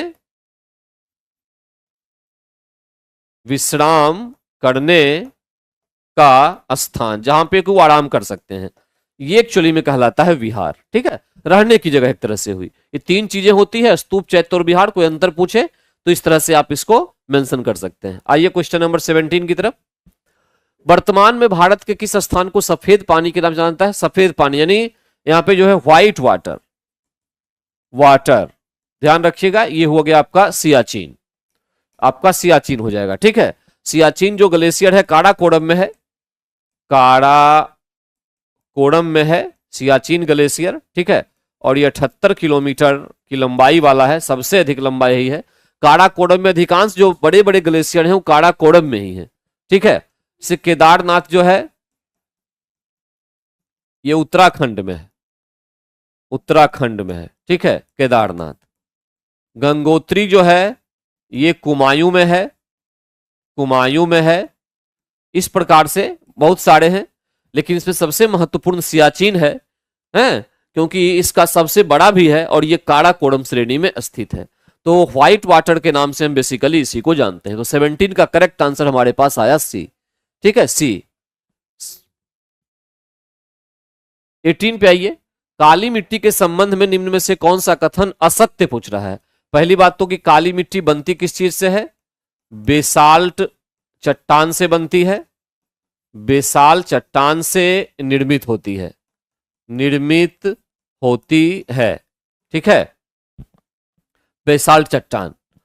और बेसाल्ट चट्टान जो है ये तब बनती है जब मैग्मा या लावा जिसको कहते हैं के जमीन के नीचे, जमीन के अंदर ही ठंडी हो जाए, तब जो चट्टान का निर्माण होगा बेसाल्ट होगा। काली मिट्टी को रेगुड़ मिट्टी भी कहते हैं, रेगुड़ मिट्टी भी कहते हैं। काली मिट्टी में कैल्शियम, मैग्नीशियम, एल्यूमिनियम, ह्यूमस ये सब होता है, यानी जैविक पदार्थ होते हैं, जैविक पदार्थ होते हैं। ठीक है, काली मिट्टी में। और ठीक है, इतना। अब इसमें से कुछ पॉइंट देखिए। काली मिट्टी कपास की वृद्धि के लिए आदर्श होती है, बिल्कुल सही है। इसमें आर्द्रता को अधिक समय तक धारण करने की क्षमता, ये भी सही है। नमी को काफी ज्यादा सोखती है, नम बनाए रखती है। इसकी जुताई अधिक करनी पड़ती है, ये गलत। करेक्ट आंसर सी हो गया। इसकी जुताई अधिक नहीं करनी पड़ेगी क्योंकि सूखने के बाद ऑलरेडी इसमें दरार पड़ जाती है, तो जुता हुआ जैसा ही दिखता है। हल्का सा भी जोतेंगे तो हल्की हो जाएगी, बिल्कुल। ठीक है, हाँ, तो करेक्ट आंसर इसका हो गया सी। अधिक जुताई नहीं, नॉर्मल जुताई करके भी इस मिट्टी से हम लोग फसल उपजा सकते हैं या काम कर सकते हैं। ठीक है, तो इतने पॉइंट्स हैं 18 में, याद रखिएगा इसको। उसके बाद यहां पर बताया जा रहा है कि जो टीयर शिक्षक भर्ती 3 जो है, इसमें से 1 से 5 तक के लिए 24 अप्रैल का बैच, ये 499 फीस है। इसमें से आप लोग चाहें तो इसको, ये फास्ट ट्रैक बैच है। ठीक है, 1 महीने का रिवीजन कोर्स है, इसको आप ऑप्ट कर सकते हैं, ले सकते हैं। उसके बाद आइए, नेपानगर में स्थित सबसे महत्वपूर्ण उद्योग। नेपानगर, नेपानगर कहाँ है? मध्य प्रदेश में है, एमपी में है। और ये किसके लिए फेमस है नेपानगर? कई बार क्वेश्चन आया, अखबारी कागज के लिए। नेपानगर फेमस किसके लिए? अखबारी कागज के लिए। ठीक है, अखबारी कागज। अब यहाँ पे मशीनी औजार, ये तो बहुत सारे उद्योग हो सकते हैं। अच्छा, एक पॉइंट ये, भारत में प्रथम लौह अयस्क कहां खोला गया था? तो 1874 में कुल्टी, बंगाल, बंगाल में। ठीक है, इसको शुरू किया गया था। बाद में इस कंपनी को गवर्नमेंट ने टेक ओवर किया। ये तो पहला हो गया लौह अयस्क। बाद में वे स्टील बनाने का काम करती है। 1907 में टाटा स्टील की स्थापना हुई। टाटा स्टील। आधुनिक तरीके से भारत में जो उद्योग की शुरुआत है वो टाटा स्टील से मानी जाती है। ठीक है, टाटा स्टील से मानी जाती है। और ये जो स्थापना हुई थी लौह अयस्क 1874 में, इस पर क्वेश्चन कभी कभी आता है कि किस नदी के किनारे या किस नदी पर यह स्थित? तो बराकर नदी थी, जिसके पानी का उपयोग करके यहाँ पे काम होना था, बड़ाकर नदी। और टाटा स्टील जो है, जिस नदी से पानी इसको मिलता है, वो नदी है एक्चुअली में स्वर्ण रेखा नदी। स्वर्ण रेखा नदी, ठीक है, स्वर्ण रेखा नदी है। चीनी की जहां तक बात है, तो भारत में सबसे पहला चीनी मिल, भारत में सर्वप्रथम चीनी मिल 1903 4 में 4 में मढ़ौरा सारण जिला बिहार में स्थापित किया गया था। बिहार में स्थापित किया गया था, ठीक है, यह ध्यान रखिएगा, बिहार में स्थापित किया गया था। बाद में चल के बहुत सारे और राज्य में होने लगा। अभी क्या है, चीनी के उत्पादन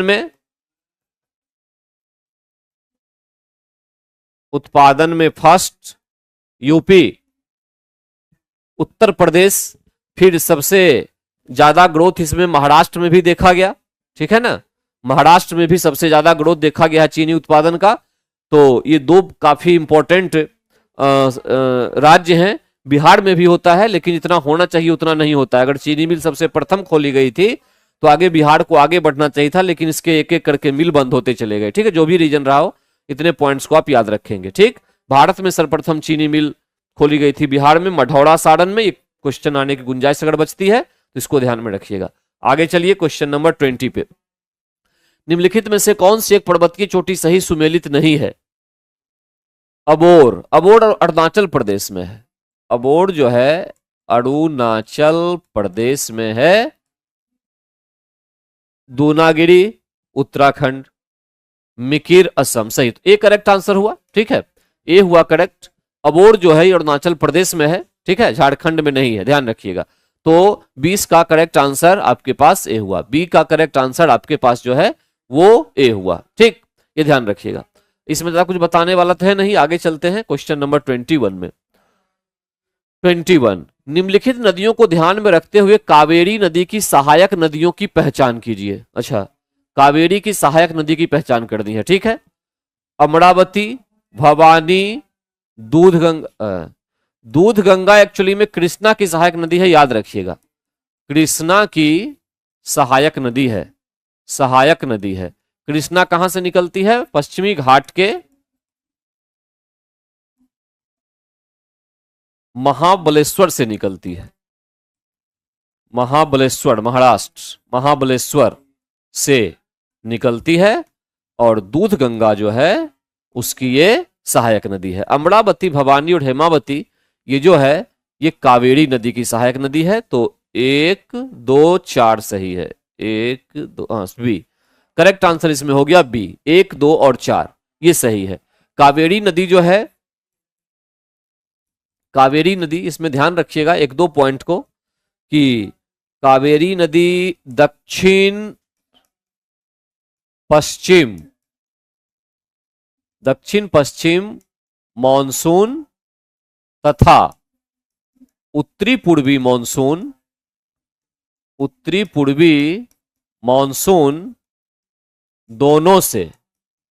दोनों से वर्षा प्राप्त करती है, वर्षा प्राप्त करती है। अतः इसमें साल भर पानी बहता है, साल भर पानी बहता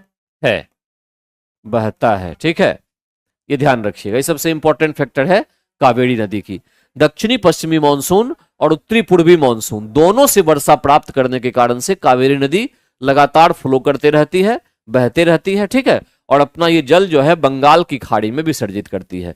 कावेरी अपना जल पूरब की ओर बहने वाली नदी है, बंगाल की खाड़ी में विसर्जित करती है। बंगाल की खाड़ी में जल विसर्जित करती है। कृष्णा भी करती है, बंगाल की खाड़ी में ही जल विसर्जित करती है, ठीक है, ये ध्यान रखिएगा। आगे चलिए क्वेश्चन नंबर 22 पे चलते हैं। जनगणना 2011 के अनुसार निम्नलिखित में से कौन सा एक कथन सही है? भारत का जनसंख्या घनत्व 382 व्यक्ति प्रति वर्ग किलोमीटर है, ये तो सही है। 2011 के अनुसार सबसे कम लिंगानुपात पंजाब में अंकित किया गया है, तो गलत है। सबसे कम जो है लिंगानुपात पंजाब नहीं बल्कि किसमें है, हरियाणा में। हरियाणा 879, ठीक है, 879 हरियाणा में है। और मेघालय में 2001-2011 की दशकीय जनसंख्या वृद्धि दर सबसे अधिक रही है। मेघालय में 2001-2011 की दशकीय जनसंख्या वृद्धि दर सबसे अधिक रही, 27 दशमलव कुछ रहा था सभी राज्यों में, ठीक है, 82 या 83, तो सबसे अधिक। लेकिन इसमें यह भी ध्यान रखना है ना, तो एक से अधिक सही इसका हो गया, सी भी सही है, तो करेक्ट आंसर डी होगा, एक से अधिक। मेघालय की दशकीय जनसंख्या वृद्धि दर सबसे अधिक रही थी, ठीक है, 27.2, तो यहां पर डी करेक्ट आंसर हुआ, एक से अधिक।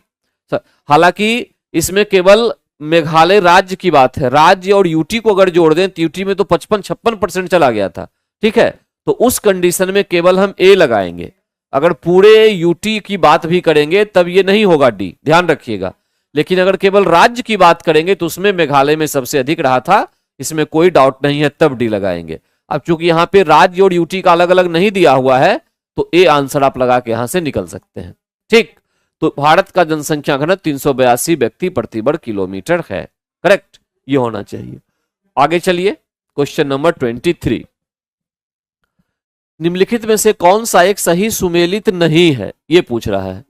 मूकांबिका, देखिए मूकांबिका कर्नाटक में है, ये सही है। मूकांबिका एक जो है ना, एक मंदिर है, प्राचीन मंदिर, ठीक है, और देवी शक्तिपीठ इसको कहा जाता है, देवी शक्तिपीठ कहा जाता है कि शंकराचार्य ने यहाँ पर जो है उपासना वगैरह की थी और वहां पे शक्तिपीठ को स्थापित किया था, तो बड़ा महत्व इसका होता है मूकांबिका को। और इस मंदिर के ऊपर कहा जाता है कि सोने की परत भी चढ़ाई हुई है, ठीक है ना। तो इस तरह से ये तो सही है। दलमा झारखंड, ये भी सही है।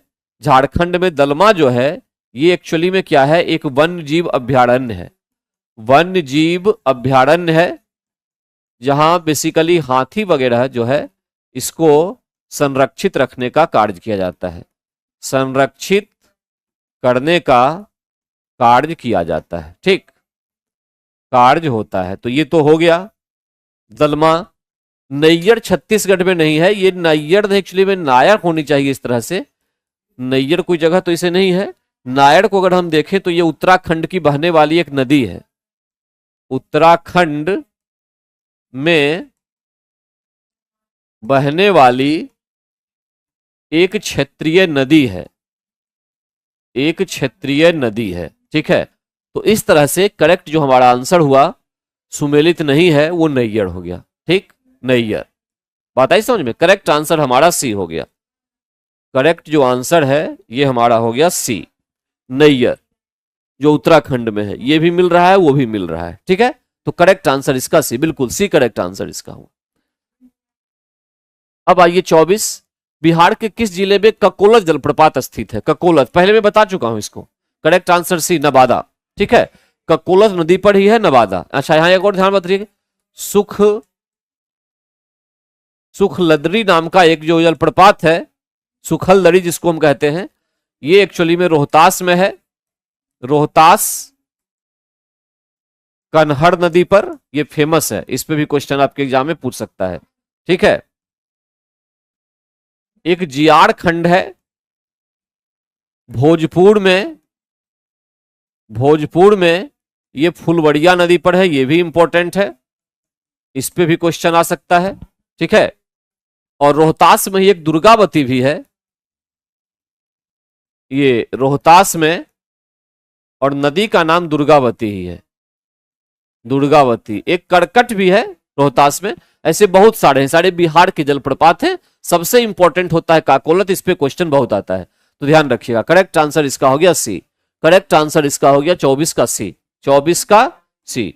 अब आइए 25, क्वेश्चन नंबर 25, यदि एक पंख, एक रबड़ की गेंद,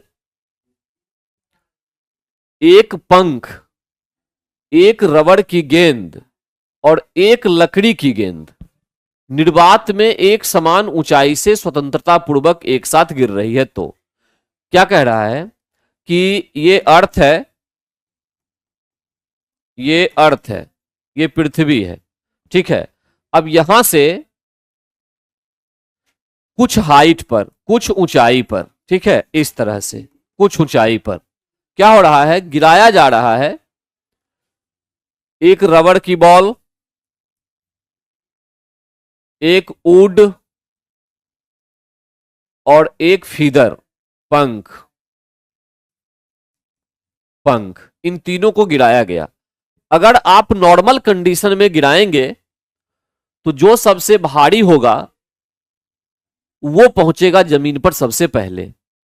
और भारी का मतलब क्या होता है, किसी वस्तु को हम भारी कब कहते हैं, भारी का मतलब यह होता है कि पृथ्वी किसी वस्तु को एक बल से खींच रही होती है, वो बल का मान जितना ज्यादा होगा वस्तु उतना भारी हो जाएगी। बल जितना कम लगेगा पृथ्वी के द्वारा उस वस्तु को खींचने के लिए, वो वस्तु उतनी हल्की हो जाएगी। सीधा कंसेप्ट ये होता है, इसी को भारी और हल्का कहते हैं। तो जब नॉर्मल कंडीशन की हम बात करेंगे, अच्छा, वस्तु का भारी और हल्का होना किस पर निर्भर करेगा, वस्तु के द्रव्यमान पे। मास अगर 1 kg है तो उसी के हिसाब से फोर्स लगेगा, क्योंकि फोर्स का फॉर्मूला होता है mg। उसी के हिसाब से बल लगेगा, एक वैल्यू, तो जो आएगा आंसर। अब यहां मास अगर 5 kg हो जाए तो यहां 5 रखेंगे तो वैल्यू बढ़ जाएगा, तो भार बढ़ जाएगा, यानी मास बढ़ेगा तो भार बढ़ने की पूरी गुंजाइश होगी। ये मास, ये द्रव्यमान के बढ़ने या घटने से वस्तु के भार का घटना या बढ़ना कब होगा, जब नॉर्मल कंडीशन होगा, यहां पे वायुमंडल होगा। वायुमंडल में हम इस घटना को कर रहे होंगे, एटमॉस्फेयर में। तो यहां पर एटमॉस्फेयर में हम वायुमंडल है मान लेते हैं, तीनों चीजों को हमने गिराया और गिरने के बाद सबसे भारी ये था, ये सबसे पहले आ जाएगा। इसके बाद जो इससे हल्का था वो आएगा, और सबसे हल्का सबसे लास्ट में आएगा, पंख सबसे लास्ट में आएगा। लेकिन यहां क्वेश्चन कह रहा है कि अगर निर्वात में गिराया जाए, all are film together from height vacuum. निर्वात का मतलब जहां कुछ नहीं हो, एकदम स्पेस खाली हो। तो निर्वात के केस में किसी वस्तु का द्रव्यमान का कोई मीनिंग नहीं होता है, द्रव्यमान मीनिंगलेस हो जाता है। कोई मीनिंग, द्रव्यमान को आप सोचेंगे ही नहीं।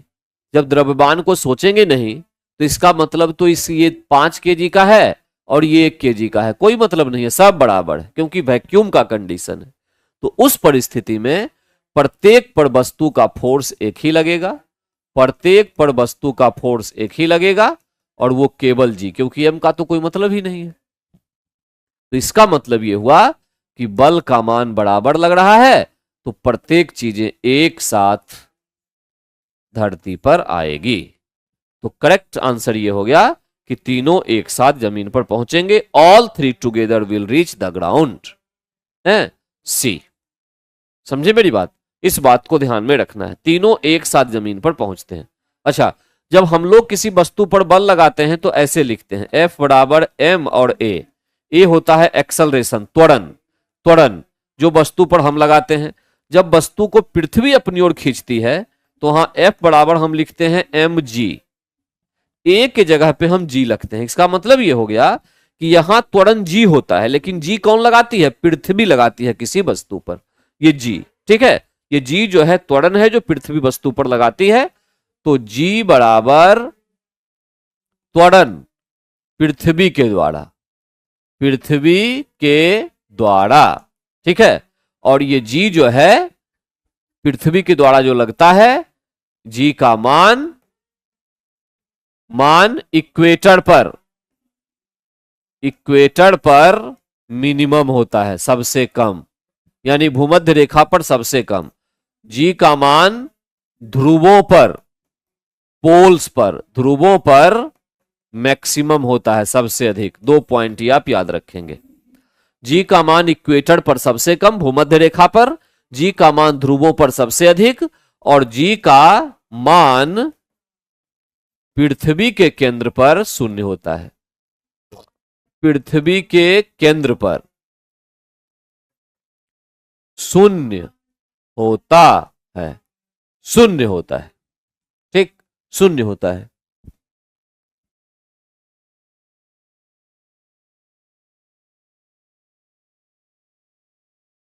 ओके, अब चलते हैं क्वेश्चन नंबर 26। निम्नलिखित में से गलत कथन का चयन करें। इसमें गलत पूछ रहा है। कपास गर्मियों में कपड़े के रूप में उपयोग के लिए उपयुक्त है क्योंकि नमी को अवशोषित करता है। बिल्कुल सही बात है। कपास का मतलब कॉटन का जो कपड़ा हम पहनते हैं वो हवा को हमारे शरीर के अंदर जाने देता है।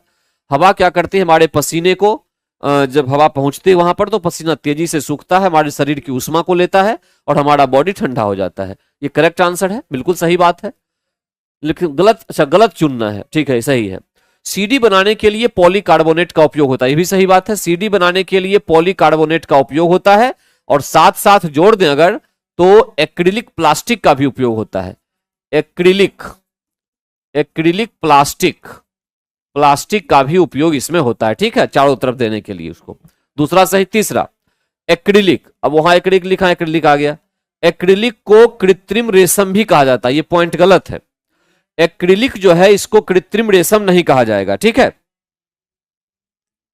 एक्रिलिक को कृत्रिम रेशम नहीं कहा जाएगा। कृत्रिम रेशम जो है आर्टिफिशियल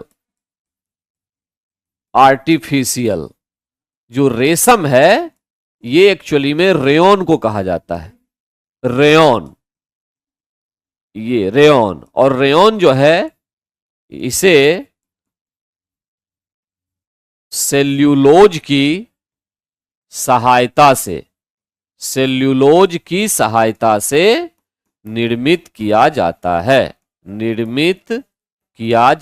ध्यान रखिएगा, ठीक है। रेयॉन जो है इसको ओरिजिनल कॉटन भी कहते हैं, कभी कभी आर्टिफिशियल रेशम भी कहते हैं। ये सेल्यूलोज से बनता है और सेल्यूलोज की प्राप्ति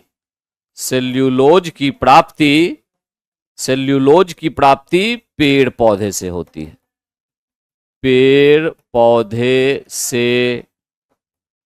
है, ठीक है ना। तो इस बात को ध्यान में रखेंगे। तो यहां पर एक्रिलिक जो है वो कृत्रिम रेशा नहीं कहलाता है। ये एक्रिलिक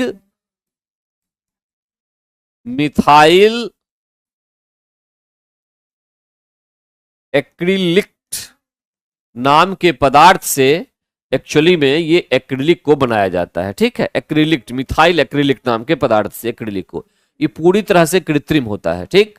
और जैसा मैंने बताया इसका उपयोग सीडी बनाने में किया जाता है। तो ए सही है, बी सही है, सी गलत है, गलत चूज करना था, गलत ये है। और इसमें से कृत्रिम रेशम जिसको रेयॉन कहते हैं, रेयॉन इसमें अच्छा इसे पूछ सकता है क्वेश्चन कि आर्टिफिशियल जो रेशम है उसमें फंक्शनल ग्रुप क्या होता है, ठीक है। तो फंक्शनल ग्रुप में आप आंसर लगाएंगे रेयॉन, अच्छा इसमें यह भी क्वेश्चन आ सकता है फर्स्ट सिंथेटिक फाइबर क्या था। फर्स्ट सिंथेटिक फाइबर, जो फाइबर प्रथम कृत्रिम रेशा जो दुनिया में बना था उसका क्या नाम था। प्रथम कृत्रिम रेशा जो दुनिया में बना था उसका क्या नाम था, नायलॉन नाम था उसका, ध्यान दीजिएगा। न्यूयॉर्क और लंदन शहर के नाम पे इसका नाम रखा गया था नायलॉन। ये फर्स्ट सिंथेटिक फाइबर था, ठीक है। और इसमें एमाइड फंक्शनल ग्रुप था, एमाइड जो था वो फंक्शनल ग्रुप होता है,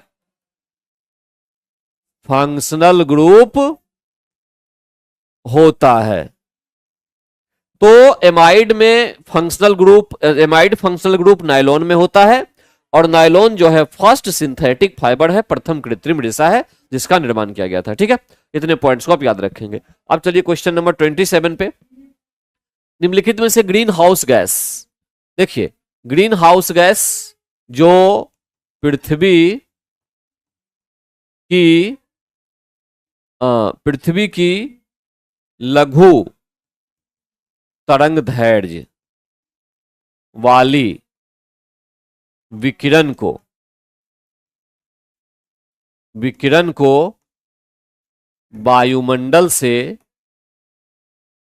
वायुमंडल से बाहर निकलने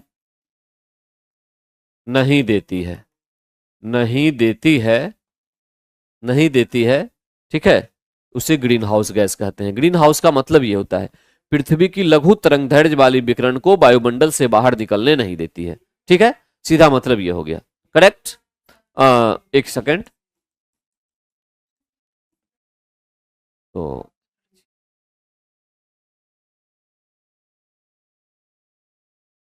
लघु की जगह पे ये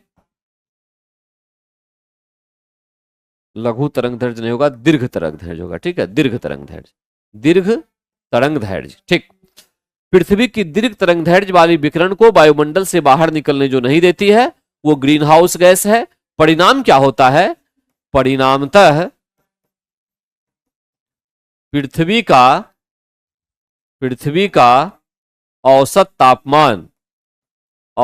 तापमान बढ़ने लगता है। यह घटना ग्लोबल वार्मिंग या वैश्विक तापन कहलाता है। वैश्विक तापन कहलाता है। ध्यान दीजिएगा, ये पॉइंट है। तो ग्रीन हाउस गैस जो है पृथ्वी के टेम्परेचर को बढ़ाने में मदद करती है। ठीक है, ये जो पृथ्वी का टेम्परेचर बढ़ेगा इसको ग्लोबल वार्मिंग के नाम से जाना जाएगा। ठीक, तो इसमें से पूछ रहा है कौन सा ग्रीन हाउस गैस है? कार्बन डाइऑक्साइड भी ग्रीन हाउस में आती है, कार्बन मोनोऑक्साइड नहीं दिया हुआ इसमें, कार्बन मोनोऑक्साइड भी आती है, ओजोन भी आती है, मीथेन भी आती है, इसके साथ साथ वाटर वेपर भी आती है। वाटर वेपर यानी वाष्प, इसके साथ साथ CFC भी आती है। 1, 2 और 3 एक्स्ट्रा याद रखना है। 3 तो दिए हुए हैं क्वेश्चन में, 3 और भी याद रखना है। ठीक है, ये सभी ग्रीन हाउस गैस होते हैं। ठीक, तो इसमें से पूछ रहा है कि कौन है, तो एक से अधिक हो गया आंसर। करेक्ट आंसर डी हुआ। 27 का करेक्ट आंसर हमारे पास आया डी। 27 का जो करेक्ट आंसर है हमारे पास क्या आ गया? डी आ गया। ठीक है, डी। ओके, अब आइए क्वेश्चन नंबर 28 पे। एक सुचालक को दूसरे चार्ज किए गए सुचालक के पास लाकर बिना संपर्क बनाए चार्ज करने की प्रक्रिया। ठीक है, the process of burning one conductor to another charge conductor without making contact. मतलब एक कंडक्टर ये है, ठीक है, ये चार्ज है एक कंडक्टर, और दूसरा जो है ये है, ये कंडक्टर चार्ज है, चार्ज इस पर है। ठीक है, और बिना कांटेक्ट किए यहां से चार्ज का ट्रांसफर करवाना, यहां पर कोई चार्ज आ जाना। ठीक है, इस प्रकार से जो घटना होती है इसको हम क्या नाम देते हैं? तो प्रेरण या इंडक्शन कहते हैं इसको। ध्यान दीजिएगा, ये घटना प्रेरण या इंडक्शन के नाम से जानी जाती है कि बिना कांटेक्ट के अगर हम चार्ज को एक से दूसरे पॉइंट पर एक कंडक्टर से दूसरे कंडक्टर में ट्रांसफर करवा सकें तो दिस इज कॉल्ड इंडक्शन। ये प्रेरण या इंडक्शन के नाम से जानी जाती है, इसको कहते हैं। तो करेक्ट आंसर 28 का ए हो गया। ठीक है, अब जरा समझिए कंडक्शन और कन्वेक्शन को। कंडक्शन और कन्वेक्शन ये दोनों जो हैं वो हीट ट्रांसफर के मेथड हैं। वो चार्ज ट्रांसफर का मेथड था, ये हीट ट्रांसफर का मेथड होता है। ठीक है, उष्मा का स्थानांतरण एक जगह से दूसरी जगह। कंडक्शन क्या करता है? कंडक्शन बिना परमाणु या अणु के गति के उष्मा का एक स्थान से दूसरे स्थान तक स्थानांतरण ये कहलाता है कंडक्शन। सभी ठोस में उष्मा का स्थानांतरण सभी ठोस में उष्मा का स्थानांतरण चालन विधि से होता है। चालन विधि से होता है, ये तो एक पॉइंट हो गया, चालन विधि से होता है। ये कंडक्शन की बात हो गई। ठीक है, जितने भी ठोस पदार्थ हैं उन सब में जो हीट जाएगी वो इसी से जाएगी, कंडक्शन से जाएगी। ठीक, ध्यान रखिएगा। तो कंक्लूजन ये निकला, जो भी क्वेश्चन आएगा ठोस कोई भी होगा तो कंडक्शन होगा।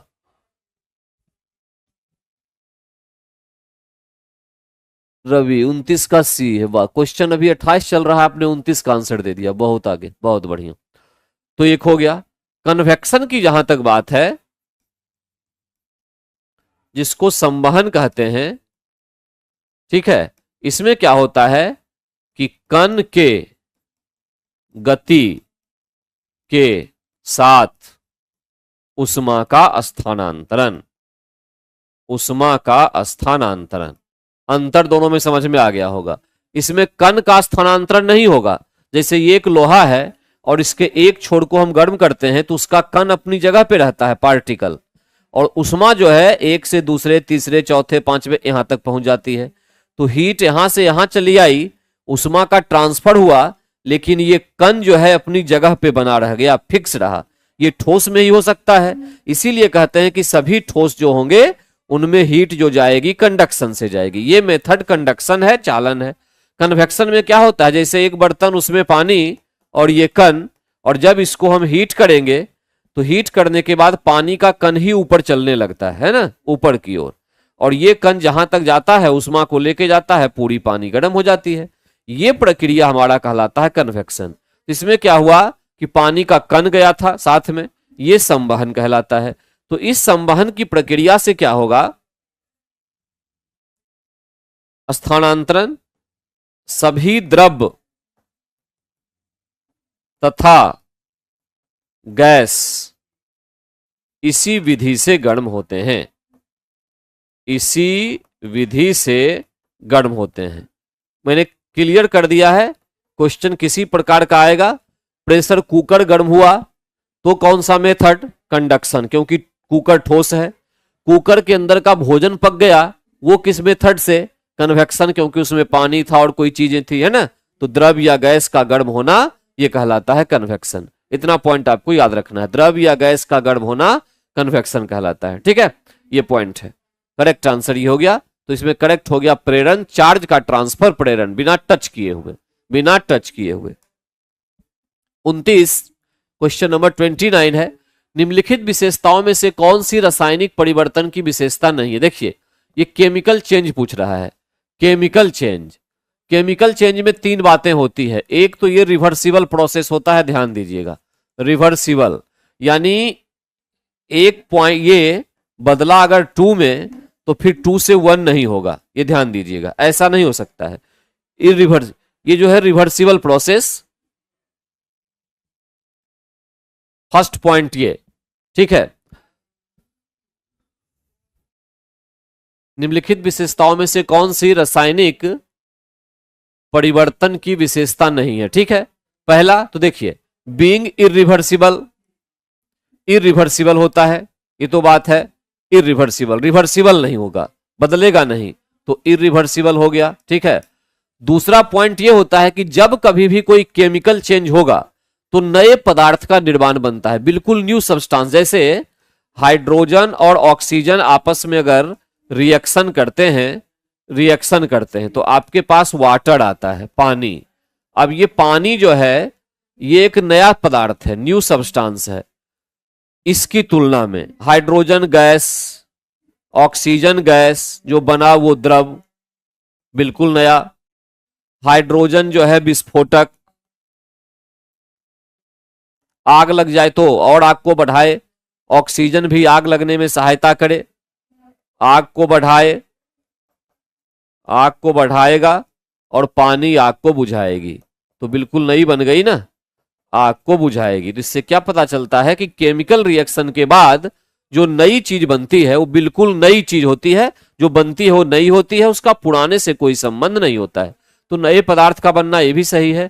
और उसके बाद जब ये घटना होती है तो जो एनर्जी नेट है, ऊर्जा चेंज होता है। यहां पर जो एनर्जी लगी थी, ठीक है, वो एनर्जी और यहां की एनर्जी दोनों अलग रहेगी, तो ऊर्जा में नेट परिवर्तन होता है।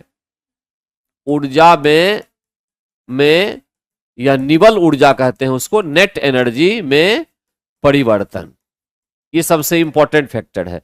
सी में लिखा हुआ है ऊर्जा में कोई परिवर्तन नहीं, ये गलत है। करेक्ट आंसर आपका सी हो गया। तो करेक्ट आंसर जो है यहां पे आ गया आपका सी, ठीक है, करेक्ट आंसर सी। ऊर्जा में परिवर्तन होगा केमिकल रिएक्शन में, बात को ध्यान में रखिएगा, ठीक। और नेक्स्ट क्वेश्चन पे चलिए। डैश के अभ्यास से जानवरों के क्लोन तैयार होते हैं, सिंपल बायोटेक्नोलॉजी। बायोटेक्नोलॉजी जो है उसकी सहायता से जो है जानवरों के क्लोन को तैयार किया जाता है। सिंपल सा क्वेश्चन का आंसर है, इसको यहां पे ध्यान रखना है। इसमें कोई जेनेटिक चेंज नहीं होता कि क्लोन का मतलब होता है जो एक जीव है उसी के बराबर दूसरे जीव जो है बनाए जाएंगे। कैसे होगा ये? ठीक है, ये जैव प्रौद्योगिकी बायोटेक्नोलॉजी की सहायता से किया जाएगा। ठीक, ये ध्यान दीजिएगा।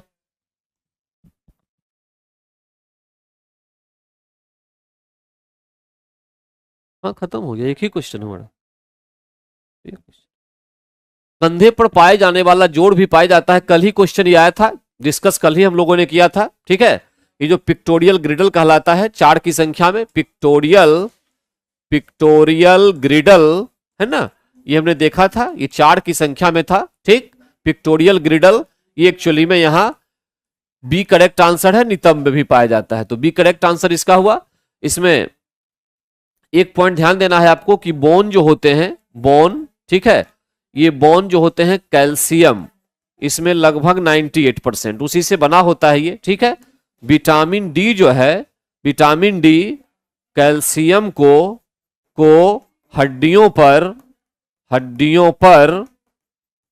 जमने में सहायता करता है। ठीक है, और अगर नहीं ऐसा हो तो उस कंडीशन में क्या होगा, सहायता करता है। ठीक है, तो डी, विटामिन डी की कमी से बच्चों में रिकेट्स एवं वयस्कों में या बुजुर्ग जो होते हैं वयस्कों में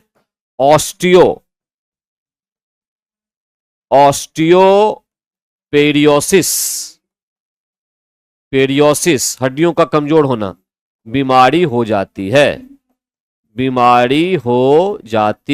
ठीक है, ये ध्यान रखिएगा, ये 2 चीजें आपको ध्यान रखना है। तो विटामिन डी हड्डियों पर कैल्शियम को फैलाने में मदद करता है, जमाने में मदद करता है, जिससे हड्डी मजबूत होती है। अगर विटामिन डी की कमी होगी तो बच्चों में रिकेट्स की बीमारी होगी और वयस्कों में ऑस्टियोपेरेसिस, हड्डियों का कमजोर होना और जल्दी टूट जाने की बीमारी होगी। ठीक है, तो यहीं तक क्वेश्चन था 31 तक। ठीक है, आज की क्लास हम लोग यहीं तक रहने देते हैं, अगले क्लास में जब मिलेंगे तो फिर एक और नए सेशन के साथ, तब तक के लिए थैंक यू वेरी मच।